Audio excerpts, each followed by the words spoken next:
আসসালামু আলাইকুম, লিলি সেভেনের নতুন আরও একটি ভিডিওতে সকলকে স্বাগত জানাচ্ছি। আমি লিলি চলে এসেছি আপনাদের জন্য নতুন একটা খুব চমৎকার ভিডিও।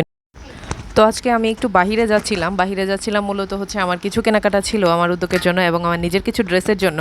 তো ভাবলাম যেহেতু বাহিরে যাচ্ছি তো আপনাদের জন্য ছোট ছোট কিছু ক্লিপ নেই, যাতে সেটা শেয়ার করতে পারি যে আমি কোন জায়গা থেকে কোন দোকানটা থেকে আপনাদের জন্য সেটা কেনাকাটা করে থাকি। তো এই তো যাচ্ছিলাম অটোতে, একদমই সময় ছিল না বাচ্চার বাবার যে আমাকে টান দিয়ে নিয়ে যাবে। তো এটা খুবই বিরক্তিকর একটা জিনিস যে জ্যামে বসে থাকা।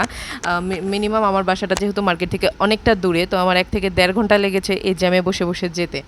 যাই হোক, আমি যখন অলরেডি চলে আসছি আর এইখানে আসার পর আমি কিছুটা মানে এটা হচ্ছে প্রাইডের শোরুম, এটা খুলনার ডাকবাংলার ঠিক অপোজিটে না ব্যাক সাইডে জলিল টাওয়ারের এইখানে। তো এখান থেকে আমি দুটো শাড়ি নিয়েছিলাম।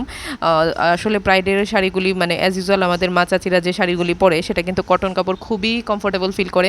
আর আমি হাতের কাজের জন্য প্রাইডের কাপড়েই কাজটা বেশি করি।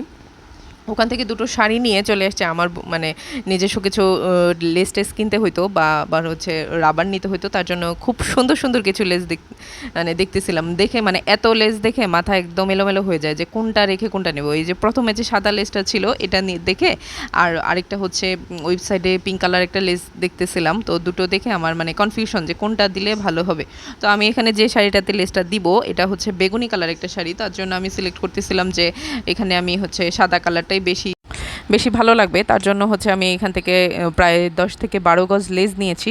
তো লেস দিয়ে শাড়িটা কেমন কি হয় সেটা আপনাদের অবশ্যই পরে শেয়ার করব। আর এখানে আমি কিছু বলে রাখি, আপনারা যারা ছোটদের জন্য নিজেদের বাচ্চাদের জন্য ড্রেস মেক করে থাকেন বা নিজেদের জন্য বর্তমানে বা অতীতে, মানে আমি ছোট থেকেই দেখে আসতেছি যে লেস সুই সুতার দোকান এগুলা কখনোই মানে মেয়েদের দাঁড়ানোর জায়গা থাকে না, এরা সব সময় খুব ব্যস্ত থাকে। মানে মনে হয় যে মুদি দোকান আর হচ্ছে এরকম ওই কী বলে লেজার সুই সুতা বা এই ধরনের জিনিস, ক্রাফটিংয়ের জিনিস যে দোকানগুলিতে পাওয়া যায় সেই দোকানগুলি সবসময় অনেক বেশি ভিড় থাকে। মানে সবটার সময় এই জিনিসগুলি ট্রেডিশনালভাবে চলেই আসছে যে ড্রেস বানাইতে হলে লেজ লাগবে, হাতের কাজের জন্য সুই সুতা লাগবে, তো সব কিছুই। আমি এখানে এত কালারফুল লেস দেখতেছিলাম আর আমার এসব দেখলে না আমার মানে নিজেকে কন্ট্রোল করা খুব বেশি কঠিন হয়ে যায় যে আমি কোনটা রেখে কোনটা নিব। আমার বাজেটের বাইরেও আমি অনেক কিছু কিনে ফেলি। কিছু মানুষের থাকে ড্রেস কেনা, নিজের কালেকশনের ড্রেস রাখা, নিজের ডিজাইনের মেকআপ কেনা, কিন্তু আমার কখনোই সেটা হয় না। আমার মনে হয় যে আমি ক্রাফটিং এর জিনিস কিনি, যে জিনিসটা দিয়ে আমি নতুন কিছু বানাতে পারবো এরকম কিছু আমি কিনি।